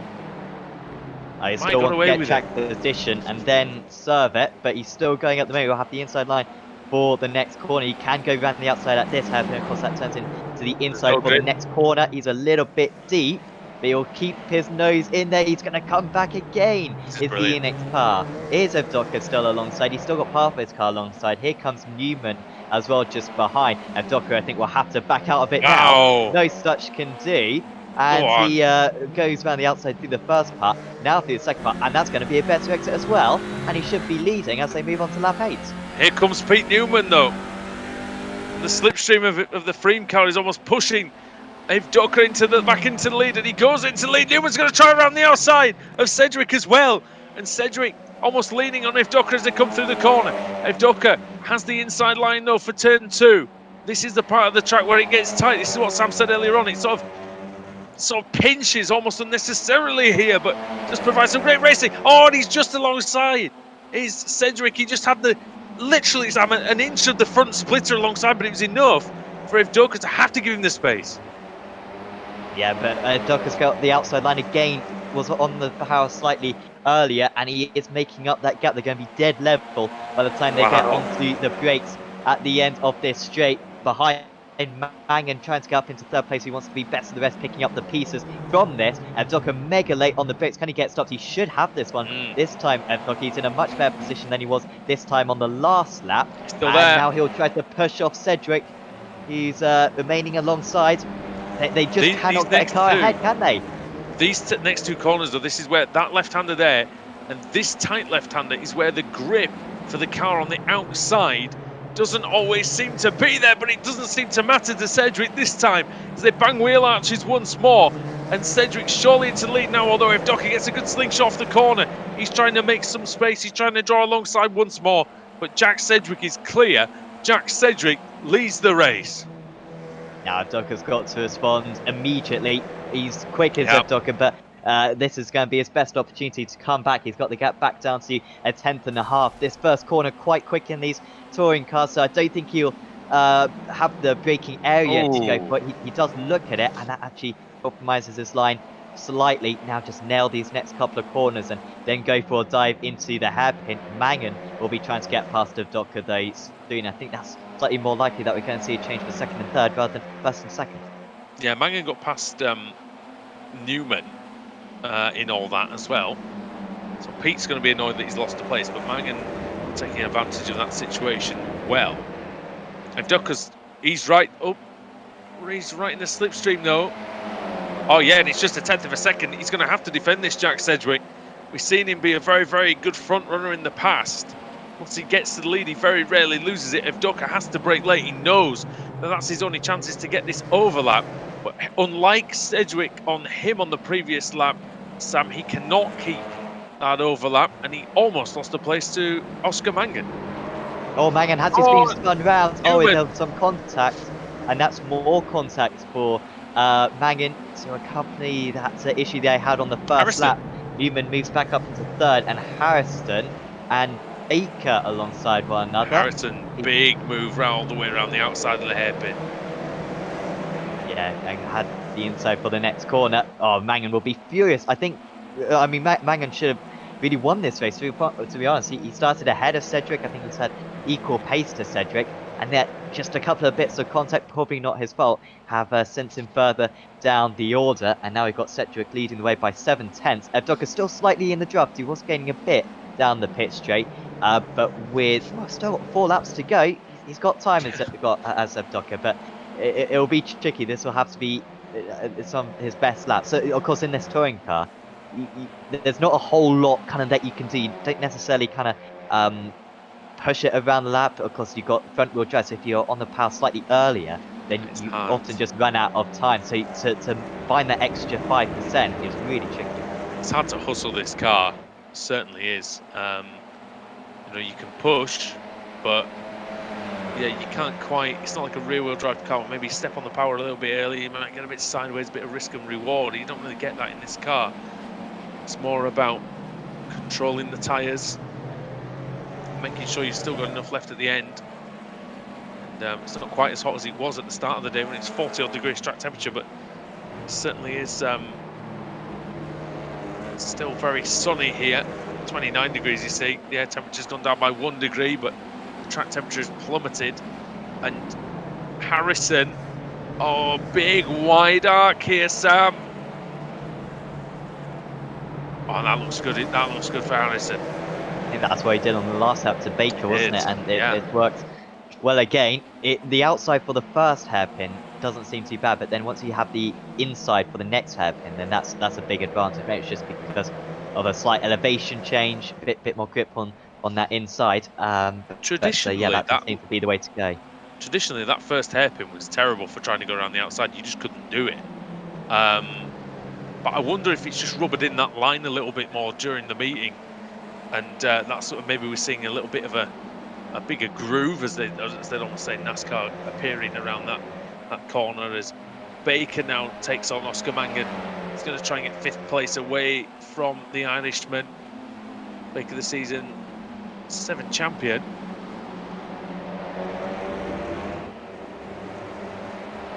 I mean, it's kind of, it's a little bit like an inevitable, a bit of a cliche Hollywood movie. You kind of know that Baker's going to finish in 6th anyway, because that's where he finishes every race, hence the number 6 on his car. He's trying very hard to get rid of that 6th place here. But, oh wow, this is going to be, oh, that's tough. Trendell on the outside, we saw him get a podium earlier. He's trying for more bubbly, but he's going to try and get past Dave Baker, and that is difficult, believe me. Neidhart's just behind as well. Savidovic in 9th, Johansson in 10th. Jason Cooper and Alex Simpson have joined the party as well. So I think, Sam, it's going to be, well, there's 10 cars vying for the podium places here. just a long queue. Maybe 12. This is what we've seen on the most part, like kind of draft trains, and unless you've got, it's tricky to overtake, as I keep on saying. But if the car ahead of you's got a draft, then it's even more tricky. So we've kind of seen, particularly in race 2, the slow guys or the slower guys gets to start at the front and just stay there because the front guys aren't able to make their way through kind of the midfield runs, and the midfield runs aren't able to get ahead of the lower runners. So it's been a good dynamic today. That's the thing when you have the big reverse grid races, is the front runners are coming through, but the people in front of them are only slightly slower than them. It's very difficult to make the moves, and like you say, that works all the way through the field, and that's why you get some. That's why we love the reverse grid races. This one's been an interesting one because it is, as Sam said, the fast guys from race 1 have managed to sort of just levitate to the front of this race, gravitate to the front of this race. They're not floating. At least we don't think they are. They might be though. The winner might be floating on a bit of air if he wins this one, Jack Sedgwick, who is only half a second still ahead of Docker. He's not got rid of him completely, but this is Ross McFarlane. He started at the very back, Sam, 53rd place. He's about to get his 32nd place of the day. Yep, and should have that one done. I mean, this is just the last move they can get. Pretty much. I mean, that's the race 2 winner there as well. Yeah, yeah. That's as good as this race is going to be. McFarlane, I think, will have some satisfaction from this race because I don't think there was anything more available. Maxwell, Anderson, well up the road, and then Carlson in a different part of the circuit. Really, 10 seconds further ahead. It's Gregory. So driving. Neidhart was doing better than this earlier, wasn't he? I thought that's the other Neidhart. That's the other Neidhart. Oh, D Neidhart. We can't even put the first initial there, can we? Another blue, black and white car in this league. Yeah. And we need to issue a cease and desist or something to someone about this. But Cedric leads the way onto the final lap as Alex Neller flashes the lights. But, well, that looks pretty comfortable for Cedric. It's not quite over. We know that mistakes can be made, Sam, but that's a decent margin just on the 6/10ths. This will be as close as Evdokker's got, I think, since lap 9. The gap's kind of gone from 7/10ths down to half a second. It seems to go back up to 6/10ths. But then back down to 4/10ths now. So another lap, I'm sure Michael would say they would have a pretty good chance. But this is too far back at the moment for Evdokker. Still good points for him. Maybe I think too much about the points. I mentioned the points a lot. These guys want to win the race, and it's still early in the season. But these are the type of results you need. Yeah. They don't want to throw the points away either. It's 95 points. 95 points. I dream of getting 95 points in a season. It would take me a lot of races to get 95 points. But Cedric is going to get maximum points here, providing he negotiates the last corner, as we've said all night long. But here he comes through the final corner and to the line to take the checkered flag and to take race 3 here at Okayama. Jack Sedgwick for Inex Racing. The IDC team gets the win here at Okayama. Some drivers in with a need of some good points there as well, Samu, picking them up very nicely there. Alex Simpson, you can see there, 12th. He needed a good finish there, I think. Yeah, it was a good race too as well for Simpson. He's 14th, so I think that's 2 consecutive 12ths actually for Simpson after not a particularly good race 1. So still decent for him. They do get 2 drop rounds during the first 11 meetings of the season, then no drops for the final couple of rounds. So I don't think that will be one of Simpson's. Adam Hadfield made a good race there, 20 places gained. Fantastic. He was the second highest gainer out of anybody. And but the first, I think we've got to go to him as well. Ross McFarlane. Car 1. Positions gained, 32. And he still didn't finish in the top 20, Sam. That's how big the damn field is. Yeah. But he'll certainly be back for the next rounds. I can tell you he wasn't pleased about the disconnect in race 2, but good drive from McFarlane to get back up there. We really need to go through the stats at some point. I know I can go through the ARLTC and make some decent stats, but need to find that the highest amount of places ever gained on these Thursday night leagues. There must be 40 Your own plus Kaiser out will there. have. Your own Kaiser will probably have the stats somewhere if you can find him. I don't know if you mind reading these out. My voice is going. Absolutely. Jack Cedric wins out then, half second clear of Michael Evdotka, who led for most of the race. Evdotka, but just undone there by Cedric in on about lap 8 or lap 9. Kieran Harrison, great drive, up 8 places. Might be points high score today. Actually, Harrison as well in third. Then there's Pete Newman, Oscar Mangan, who will be absolutely livid with that couple of contacts. Dave Baker, custom A6, love it. Simon Trendell in 7th, Dennis Neidhardt, Wojciech Zawidowicz and Philip Johansson just stayed where they were. They were kind of waiting for a big crash ahead, never really came for them. Jason Cooper and Alex Simpson in 11th and 12th. Adam Hadfield up 20 places into 13th. There's Matthew Turnbull, Preben Vala, Jamie Rushworth, George Simmons, Eric Mick, Ricard Carlson, Mats Borg Anderson, Ross McFarlane, Mark Johnston, Jamie Wilson, Alex Neller, Mark Woodhouse, Ben Gregory, Darius Neidhart, Rob Sutherland, Adam Hedgecock, Jason Staney, Adrian Campfield, Simon Field, Toby Ward, Mikael Garcia, Damian Harris, Jake Blackhall, John Roberts, Baron Glover in 38th, Craig Williams and Pierre Yves de Sote running out the top 40. Then it was Scott Malcolm, who had a bit of an issue out there. There were a few spins for drivers. Joachim Goldbranson was in 42nd. There's Nathan Davies. Austin Foster was the last driver. In fact, Foster doesn't score points. Sorry, Austin. Probably got your hopes up there. Davies scores points, but Foster does not. The other retirees were Kip Stevens, Luke Kidsley, Fraser Smith, Ash Sutton, Alex Torres, Norbert Leitner, Matthias Sora, Marcel Fitch, and Sean Gardner in 53rd place. I think I remember that instant that Gardner has got absolutely wiped out at the near the end of the lap in sector 3. So hence the no points for him. All right. Well, thanks very much for that, Sam. Barber Motorsports Park is where we head next week on the 3rd of September. That should be good. It's a great track. Really, really good track. I'm not sure how the overtaking will be in the Audi, but we'll have to see how that goes. And with that, the reigning champion and the biggest gainer in the 3rd race there joins us now in Ross McFarlane. And Ross, can you hear us first of all? Yes, hello. Hello, and well, that must be fun. We said you'd have to get your binoculars out to find the start lights, but in the end, you gained 30 odd places. Still didn't finish in the top 20. Take us through that race. It must have been a lot of fun. Well, you say to find the start lights. I was actually around the last corner, so I wouldn't be able to see them regardless. No, it's avoiding the carnage on the first couple of laps. That's basically just a lottery. You never know what's going to happen. And then after that, just picking off drivers one by one. You know, if you're going to have something terrible happen like it did in race 2 for me, at least have a race like that in race 3. That was really good fun. And lots and lots of passes is something that you don't often come to when you're certainly at the front of the grid. It's very hard to make passes, but yeah, from the rear that was great fun.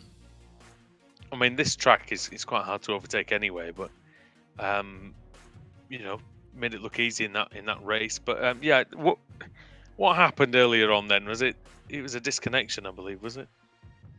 Yeah, I believe there was a number of drivers all under the same internet service provider who were blinking in and out. I think only 2 of us actually got dropped. That was myself and Craig Williams. And then when I re-entered the session, unfortunately, maybe a glitch, my car was dropped heavily onto the pit stall and broken very swiftly. So that was the end of that race. And yeah, it's a big blow because that's 2 meetings in a row now where I've had pretty decent race ones. You know, Spa was very good, and then here was all right.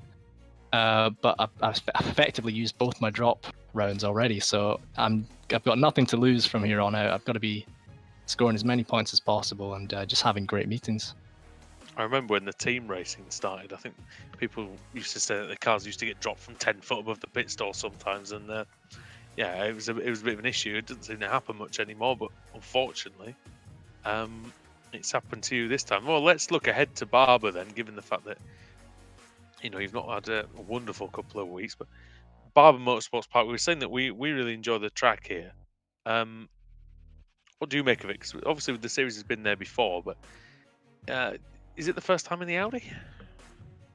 Yeah, I believe it's the first time that we've been there in the TCR era. The track itself, I quite enjoy it. It's a real roller coaster track for much of it, which is always going to be entertaining to drive. There are a couple bits where the racing is going to suffer because obviously with those strange kind of chicane hairpin section in the middle of the track, that's not great when you've got 50 cars. But if everyone's sensible and we all get through that, the rest of the track is just it's real fun for racing.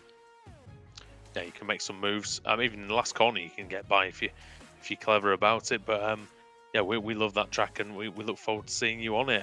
If you want to give any shout outs to your sponsors or to your team, friends and family, whoever. Yeah, I'll just say thanks to Pure Sims again. We had to work pretty hard this evening. There was a few incidents, but I think as a team, we've done pretty well.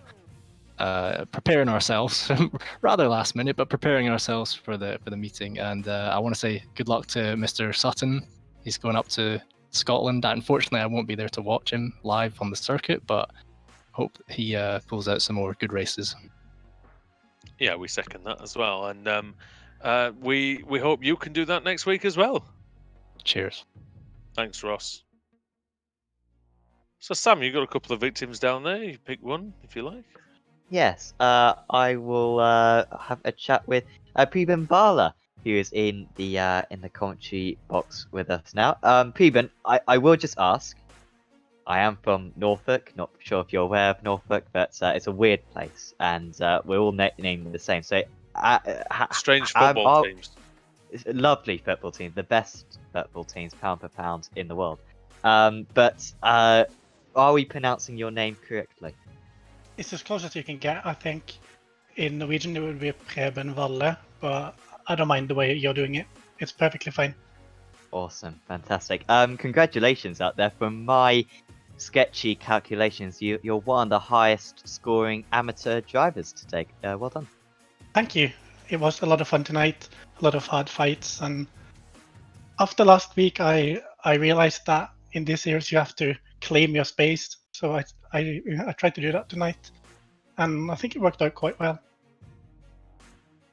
In race 2 and race 3, you had some quick guys around you. Would you say you fight everyone equally, or have you kind of learned to let the quick guys go, or are you being just as aggressive with anyone? Well, tonight I felt like I had the pace to keep up with most guys, so I tried to claim my own space, as I said. But at the end of race 3, I was told by my spotter that I was leading the AMs, so I just let the 2 guys behind me go, and I think that was the right decision, so I could just follow them around. Yeah, absolutely. Smart driving, 100%. And of course, your first season in the championship. How have you found it so far? And also, how did you find out about the series? Well, I've had a ton of fun so far. It's completely different from anything I've done before. It's more or less my first time driving the TCR, so I have to learn by doing, as I've said to a few people. But I've had a lot of fun, and yeah, I can't wait for next week. Absolutely. Have you got much experience around Barber Motorsports Park?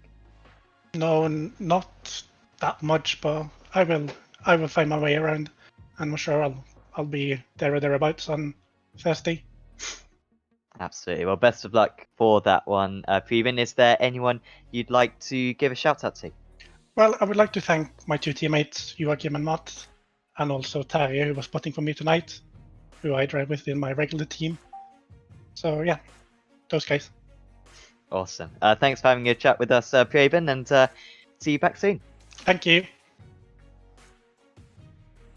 Yeah, certainly turning into a good debut season for Preben Vala, and Another good debut season that's unfolding in front of us belongs to Kieran Harrison, and Kieran joins in the commentary box now. Can you hear us first of all, Kieran? Yep, I can hear you. Well, welcome into the commentary box for the first time. I'll tell you what, the first race, really a fantastic race for you, and a great battle at the front. Yeah, it was a shame I couldn't get the win in the end. But although I had pole, and I think I did have enough pace potentially to win it. It was the one corner where I was particularly weak compared to Ash was unfortunately the corner just before the long straight. So, and he was so good on the brakes into the hairpin as well. It was always going to be tough to hold him off. But I was just pleased tonight to get like good points and no damage after a nightmare last week. He's probably the best on the brakes that this series has seen, and you know, we see that in when he races in the touring cars as well in real life. But second place there, and then the fight through the reverse grid races happened. And did you have to get your boxing gloves out a little bit in the race too? To be honest, I was trying to be as passive as possible while trying to make up positions. I was letting some of the other quick guys in front of me do the hard work, and I was just trying to follow them through. It works out okay with the reverse grids being so big. There's a lot of battle and a lot of crashing, a lot of people going wide. So I was just capitalizing where I could and trying desperately to keep my car clean, and it ended up being quite a good strategy. Yeah, sorry. And then in race 3, you know, that ended up going very well for you. The guys in front of you started battling, didn't they, with Newman and Mangan and the like, and you managed to sneak through for third. Yeah, it was tough. The hardest person to get past was Baker, but then he eventually got held up. I think when they started battling, as you say, he got held up, and I was able to go around the outside, and then I was clear. It was a little bit easier to get past the other guys because the field had spread out a bit, so my slipstream effect behind them was a bit stronger. But yeah, I was actually getting engine overheating problems, and I'm not that experienced with the car and how much it should get hot and where I should start worrying. So I was pulling out of the draft on the straight sometimes to try and cool it down. But yeah, it worked out really well in the end for a second podium. Blown engines are not unheard of in this car, so not necessarily sure whether they're from overheating or not, the ones we've seen in the past, or just bad driving. But I think yeah, it's better to be safe than sorry. New team for this season, HM Engineering, and you know, you've got a couple of teammates in there. Didn't maybe go their way today, but you got quite a strong group, haven't you? Absolutely, the pace is there. Fraser and Norbert both didn't have. Well, I think they were both very unlucky today. Norbert, both rounds so far, he's been involved in incidents that weren't his fault and got damage, and then he's not even managed to finish the last race, so he doesn't get any points. But it happened to me as well last round. I'm sure that their luck will turn, and yeah, hopefully we can challenge someone near the top in the teams championship too. Yeah, I mean, I think that you know, keeping the nose clean over the season definitely can bring the rewards at the end. So, well, just before we let you go, if you want to give a shout out to your sponsors or the team or anybody you'd like, really. Yeah, well, first of all, I'd like to say thanks to you guys for running the stream. It's a great job you're doing, and also all of the guys at Apex Racing League for running the series very professionally. And I'd like to shout out my team as well, and of course Norbert and Fraser, who we all put a lot of work in this week for the setup, and it seemed to pay off. So that's all. All right. Well, thanks very much for joining us here, and well, we hope to see you next time. All right, thank you. Cheers. Kieran Harrison there, Sam, and yeah, an impressive debut season so far, I think. Yeah, one of the championship favourites. Undoubtedly, it's very impressive how the 39 has done so far. Next up, I want to have a chat with Mr. Dave Baker, because it was the classic Dave Baker round. 2, not just 1, 2 6th places. Congratulations, Dave. That was lovely. Thank you very much, Sam. Yeah, I don't know how it keeps happening, but you know, 6th place, that's where you'll find me.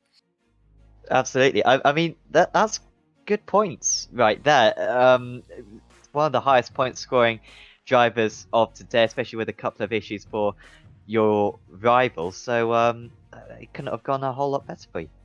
I'd have been a little bit quicker in the car, as I'm sure every driver says all the time. You know, the guys that won the races, They often overtook me during the race, so I've still got a little bit of something to work on my driving or finding the setup.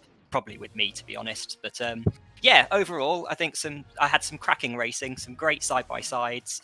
I'm sure you caught a load of it on the broadcast, a small, frantic track, and generally, I think it went okay. I mean, yeah, there were some incidents, I'm sure, throughout the grid, but I really enjoyed the evening. How have you found the new drivers to the series? How would you compare the new drivers this season compared to maybe the new drivers from previous seasons? I've got to say, they've probably got one of the toughest jobs. We've now got a season or two under our belts in this car. People have figured it out a little bit more. If you've seen, qualifying is so tight all the way throughout the grid. And for many drivers, they've probably not experienced grids this size, and particularly on small tracks like this. And I think, to be honest, they're acquitting themselves really, really well. Of course, as I said, there's always going to be those odd incidents that maybe ripple throughout the field and cause something. But no, I've been really impressed. There's some familiar names who maybe haven't raced with us before, but are known on the iRacing service, and they're proving incredibly quick, as you'd expect. And then there's some completely new names, and I think they're getting stuck in and hopefully having a good time. Yeah, definitely. Thanks for having a chat with us, Dave. Is there anyone you'd like to give thanks to? I'll just say sort of all the guys at Pure Sims team, you guys doing the broadcast as well, the drivers for turning it up to make it, what it is. So long may it continue. Awesome. Thanks for having a chat with us, Dave, and keep up those 6th places. I'll try. I'd like to go better, but 6th place is... It's enough. It's enough. Well, thanks, Dave, as usual. And Scott Malcolm joins us as well in the commentary box. And well, Scott, it was a bit of a mixed bag for you tonight, wasn't it? But still, it was a good race for you earlier on when you briefly had the lead. Yeah, you've got to, if you get the reverse grid, you've got to grab it as much as you possibly can and just go for it. But like you said today, there's a lot of very new fast drivers in this, and it's getting harder and harder each week. Yeah, I mean, I suppose it spurs you on to improve, but I guess it's it's hard when you see like new drivers coming in and immediately slotting themselves in at the front. Is this a track that you like? I mean, I've not really, I don't think, ever spoken to you about this track. Is it one that you seem to go well at? Usually I do, yeah. But this is the first time I tried the TCR on this track. I only tried it about 7 o'clock tonight, and it actually works pretty well. I was kind of dubious about how the tarmac would handle it. It's just that slidey, Japanese tarmac. Yeah, Japanese tarmac. So I was like, well, how's it going to feel? How's it going to spin? Is it going to? I don't know. But the setup I got was pretty solid, so it was good enough for me. What about Barber next week? Because it's another track. It's quite similar in the way you drive this track. Yeah, I've raced Barber in this car maybe about 4 or 5 weeks ago in another league. It's pretty good. It should be alright. Should do okay. Good. And well, before you let you go, as time is running out here, if you want to give a shout out to your team, any sponsors and people like that. Yeah, just all the Team Mad guys, all you guys, all the usual suspects for putting up with me, and all the new drivers and that for joining this league, and hopefully it's going to be a fun few months. All right, perfect, Scott. Well, good to see you, mate, and we'll hopefully catch you in the near future. Yeah, definitely. Cheers, bud. Cheers. Scott Malcolm there, Sam.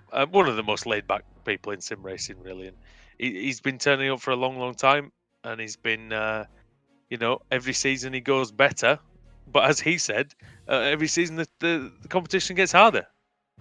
new drivers join, and just look at the grid today, and some good drivers join the championship, and the other good drivers never leave, and so you do just get a really high quality order, and it's tricky to get a whole lot out of it. But certainly Scott, so we'll be going for that amateur championship once again. Not the perfect meeting, but Barber will be interesting next week. Of course, we haven't visited this place, I believe, in ARL, at least in ARLTC before. We haven't visited Barber either. Lots of long corners. I don't particularly like the idea of it in front wheel machinery. However, you've got some good overtaking down the hill into turn 3.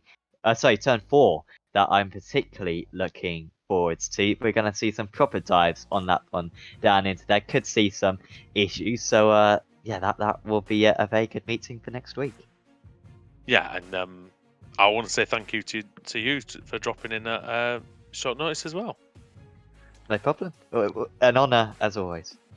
Well, thanks very much to Sam Fitzpatrick and to Sam Kumo as well, who filled in as well for the first race and a half. Thank you to everybody for watching tonight here on the iRacing Esports Network and on the Apex Racing TV channel as well. But from all of us here at Okayama, it's good night from us, and we'll see you at Barber in 7 days' time.